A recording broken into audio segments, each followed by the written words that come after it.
ढेंकीकू doctor पूर्णचंद्र बल द्वारा food safety जांच घटगां गोष्ठी स्वास्थ्य केन्द्र इनचार्ज मुक्तिकांत नायक निर्देश में आज ढेंकीकूट आयुष्मान आरोग्य मंदिर डाक्तर पूर्णचंद्र बल स्वास्थ्य परिदर्शक अरूपानंद सेठी प्रमुख संभाव्य डायरिया संक्रमण को आख्या रखी ढेंकीकूट बजार विभिन्न होटेल फास्टफुड दुकान चिकेन मटन हांडिया हाट प्रमुख स्थान जांच करने सहित सचेतन कराइथिले।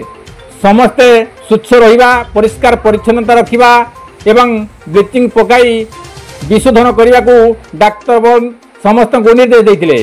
गोविंद राउत का रिपोर्ट, केडी न्यूज ओडिया।